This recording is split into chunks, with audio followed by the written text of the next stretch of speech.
Di balik keberagaman budaya di kota Surakarta yang indah, tersembunyi sebuah tantangan yang menguji keberlanjutan dan kesadaran masyarakatnya.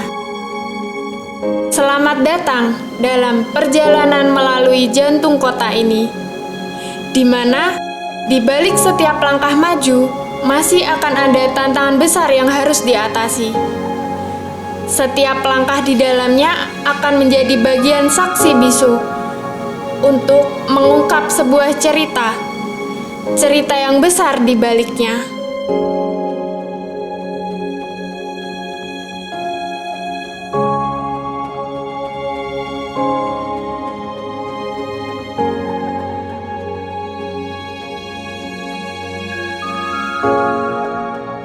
Ya, memang Surakarta ini sebagai salah satu pusat pertumbuhan yang menarik bagi kawasan sekitarnya, sehingga berkumpullah orang-orang di sekitarnya itu di kota Surakarta. Ya mau tidak mau kemudian keramaian yang muncul, kemudian orang lebih memilih mukim di kota Surakarta, tentu diiringi dengan segala bentuk aktivitas dan juga dampak dari aktivitas itu. Misalnya kalau tadi saya sebutkan keramaian, kemudian juga penggunaan energinya, dan tentu juga apa yang menjadi limbah dan sampahnya. Maka orang-orang yang berkumpul di kota Surakarta, baik itu mukim maupun hanya beraktivitas, ya tentu menimbulkan adanya pertambahan sampah yang ada di kota Surakarta. Di bawah sinar matahari yang hangat, kota ini menjadi arena di mana nyanyian dagang dan tawar-menawar menggema. Pasar tradisional dengan keunikan dan warna-warni kehidupan sehari-harinya merupakan jantung dari peradaban ini. Dan ini memang perlu diwaspadai termasuk ke depan, karena kabupaten-kabupaten sekitar di kota Surakarta ini mau tidak mau tergantung pada aktivitas yang diputuskan di kota Surakarta, dari perdagangan maupun juga kemudian aliran materi yang ada. Misalkan seperti titik-titik yang secara tradisional dulu berkembang pasar untuk pasar sandang, adanya pasar klewer, kemudian juga ada pasar-pasar untuk kaitannya dengan sayuran dan buah-buahan, hortikultura yang memusat ke Surakarta, ada pasar Legi gitu ya, kemudian ada pasar gede gitu. Itu menjadikan aktivitas-aktivitas itu diikuti oleh aktivitas lainnya yang kemudian menjadikan kota Surakarta itu bukan saja tempat orang jualan, tapi juga bertemunya antara produsen, kemudian distributor, bahkan juga diikuti dengan konsumen. Nah ini yang memang bukan hanya kita lihat dari yang lalu, tapi juga tentu untuk ke depan itu harus kita perhatikan terus. Gitu.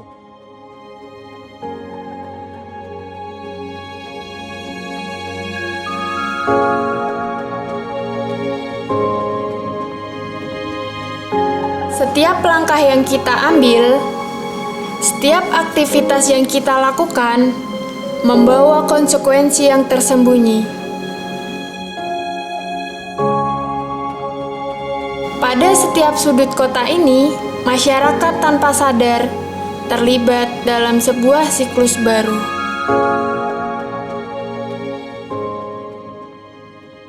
Sampah yang muncul sekarang mulai bergerak pada sampah-sampah dengan bahan sintetik, artinya bukan organik. Ya, misal pada tahun 80-an, bungkus-bungkus dari perdagangan makanan misalnya banyak menggunakan daun, dari daun pisang, kemudian daun jati, dan segala macamnya. Tapi sekarang kemudian bungkus-bungkus itu menggunakan bungkus yang basisnya plastik, bahkan juga ada kertas yang semi dilapis plastik. Maka sampah-sampah ini memerlukan penanganan yang berbeda. Kalau dulu daun-daun itu dibiarkan bisa mengalami pelapukan, baik itu secara fisik maupun secara kimia yang kemudian tidak meninggalkan masalah. Nah sekarang dari misalnya bahan-bahan yang terutama dari plastik dan juga sintetik yang lain, memang lapuk tapi secara fisik, tetapi secara kimia organiknya dia tidak bisa menyatu atau terdaur menjadi bagian dari alam. Mari kita bersama-sama menyelami kisah perubahan ini. Dari kegelapan menuju cahaya, menjawab pertanyaan semua orang. Di mana akhir sebuah perjalanan dari kisah yang terlupakan.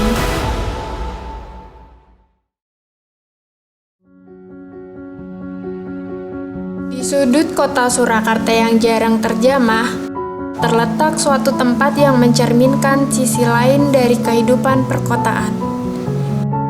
Di balik tembok kelabu dan aroma yang menyengat, terkuak realitas yang menyentuh hati. TPA Putri Cempo,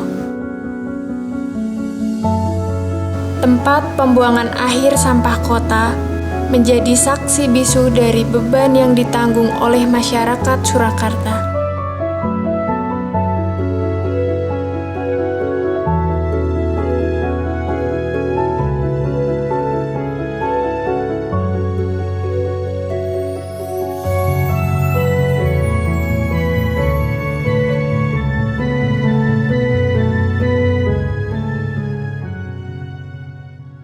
Itu memang kita akui sana itu disetting namanya sanitary landfill.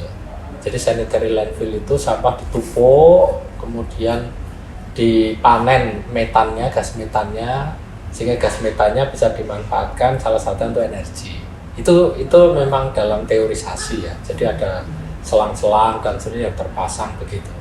Karena memang tuntutannya sesuai regulasi Undang-Undang Nomor 18 Tahun 2008 itu bagi kota-kota yang sudah taruhlah metropolitan, kota besar, Solo kan masuk kota besar, tuntutannya adalah sanitary landfill. Kalau untuk kota-kota kecil di luar Jawa dan seterusnya ya cukup kontrol landfill aja. Artinya gimana caranya sampah itu ditumpuk, ditimbun, tapi diratakan, itu namanya kontrol, terkontrol. Tapi kalau sanitary landfill itu ya betul-betul licitnya, nanti gimana cara dipanen, jadikan pupuk cair, kan begitu kan ya. Terus metannya dipanen. Solo sebenarnya ingin seperti itu, tapi kenyataannya supply and demand ya. Artinya dengan kapasitas sampah yang begitu besar, kalau sekarang kan sampai sekitar 300 ton per hari gitu kan ya. Sehingga mau tidak mau kan tertimbun semua itu, malah instalasi untuk pemanenan metan, pemanenan licit dan seterusnya. Akhirnya open dumping lagi. Kalau udah open dumping kan ya udah konvensional itu. Padahal sesuai dengan regulasi itu harusnya ya open dumping itu sudah harus ditutup itu ya. Tapi ya tetap berjalan dong, belum ada solusi kok istilahnya. TPA Putri Cempo telah menjadi bagian dari tantangan serius dalam pengelolaan sampah. Dengan lahan yang semakin terbatas, muncul pertanyaan besar tentang bagaimana masa depan pembuangan sampah di sudut kota ini. Melihat kapasitas sampah yang ada di TPA Putri Cempo, itu sudah kondisinya kalau seandainya boleh dikatakan SOS itu. Kalau tidak didekati dengan teknologi, ya otomatis kita pasrah saja kalau memang sampah itu hanya di open dumping. Bahkan dulu sebelum didekati dengan gasifikasi, soalnya kan ada sutet ya, sutet itu istilahnya listrik yang ada kabelnya. Jadi kalau dilihat dalam perspektif agak jauh itu tingginya hampir sama itu. Bayangkan dengan kabel sutet yang memang harus settingan kabel yang tinggi gitu kan, dengan tingginya tumpuan sampah hampir sama. Jadi kalau mau dipaksa open dumping terus ya mesti ada ekosistem yang dikorbankan. Sampingnya kan ada kali kebo ini. Semua akan meluncur ke kali kebo semua. Ini memang ya harus kerja yang yang strategis, cepat dan harus dieksekusi. Sudah nggak bisa diskusi lagi kalau udah kondisi sampah seperti itu.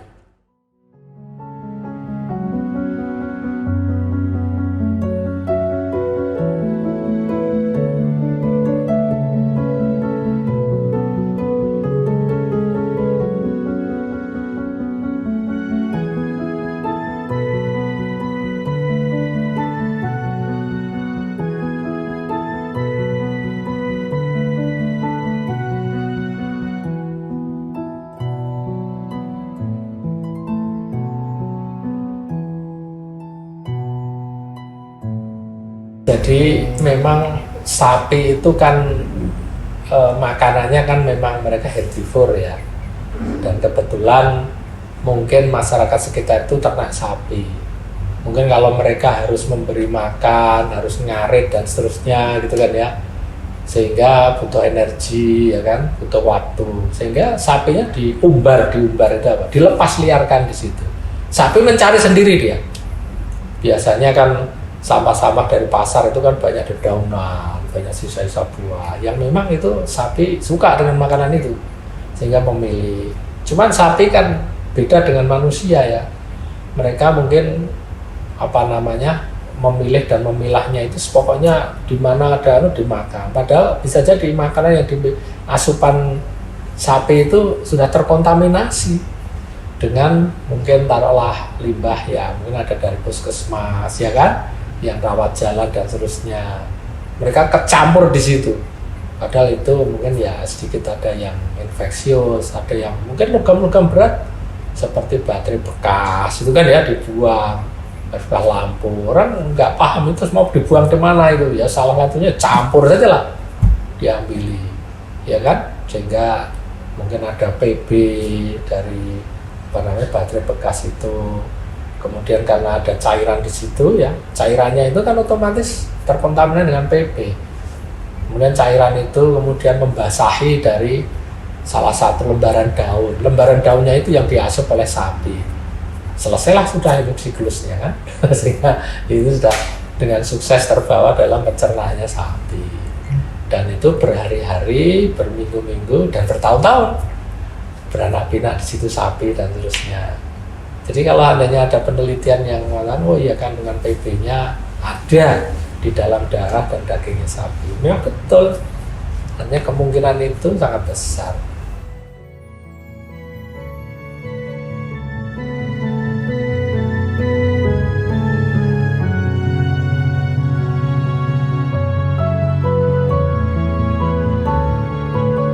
Namun, dari kekacauan ini, muncul sebuah harapan besar dari suatu tempat di sudut kota. Tempat yang memberikan harapan untuk melangkah maju dalam menjawab kompleksnya tantangan. Jadi sebenarnya konsep PLTSA itu kan sudah terkoreksi menjadi PSEL ya. Jadi kalau PLTSA itu pembangkit listrik tenaga sampah. Kalau kita bicara pembangkit, kan berarti itu ada target yang harus terpenuhi gitu kan ya. Artinya target harus terpenuhi. Kalau memang targetnya 5 MW dibeli oleh PLN ya, kalau saat target tidak terpenuhi dianggap pembangkitnya sudah terjadi penurunan kinerja, itu kan ya. Itu wajar karena kita menganggap itu sebagai pembangkit. Jadi mekanistiknya seperti itu. Nah, kenapa saya sepakat mengubah menjadi PSEL? Kalau PSEL itu pengelolaan sampah menjadi energi listrik. Artinya tujuan utama itu sebenarnya sampah terkelola dengan baik. Taruhlah 550 ton per hari ya. Itu terkelola dengan baik, tidak menjadi masalah. Sudah tidak bau ya, tidak menimbulkan gejolak di masyarakat dan seterusnya. Nah, bonusnya adalah energi listrik gitu. Apabila ya ternyata dari target agak meleset dikit lah dalam menghasilkannya, tidak megawatt, 5 megawatt per hari yang dibeli PLN, tapi ya taruh 4,5 atau 4,8, itu dianggap tetap itu bonus ya kan. Jadi ini yang harus digarisbawahi, sehingga masyarakat sudah harus teruntungkan bahwa dengan kehadirannya PSEL ini atau dalam tanda petik PLTSA ini betul-betul memberikan solusi yang berkelanjutan. Jadi ini bagi masyarakat Solo betul-betul sebagai sebuah solusi yang perlu disyukuri, karena sampah yang begitu banyak dan besar selesai menjadi energi listrik.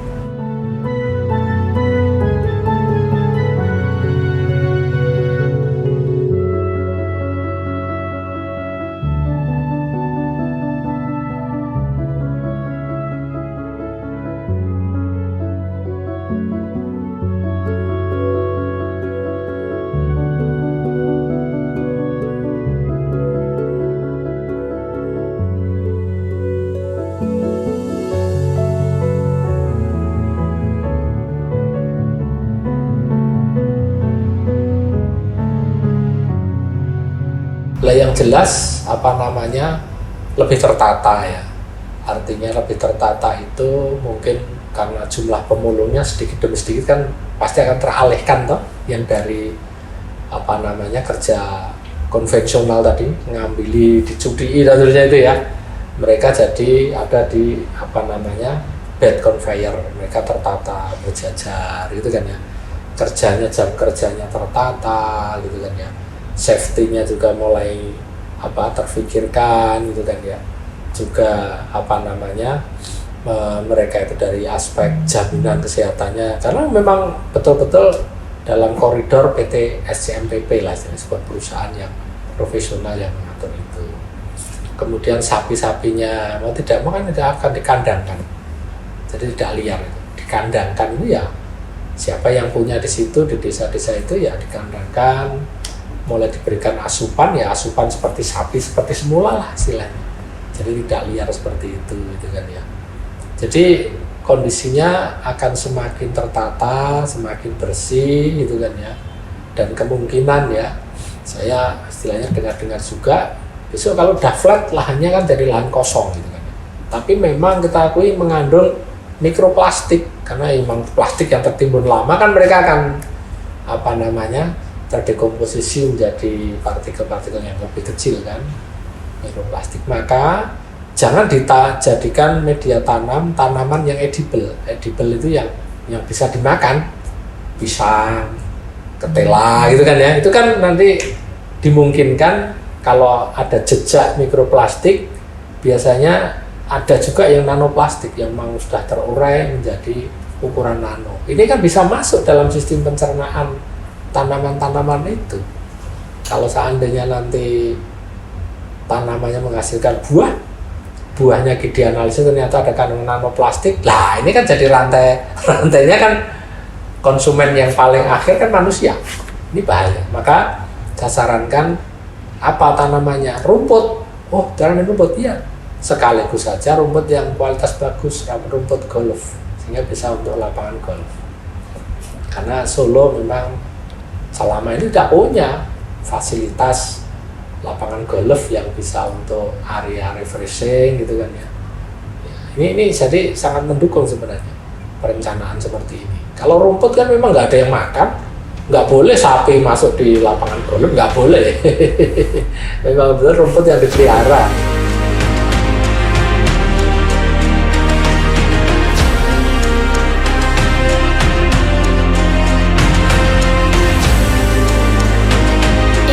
Cerita tentang sebuah transformasi yang luar biasa di balik tumpukan sampah di sudut kota. Dari kisah-kisah 1000 ton sampah yang menggunung, lahirlah sebuah inovasi yang mengubah paradigma kita terhadap sampah.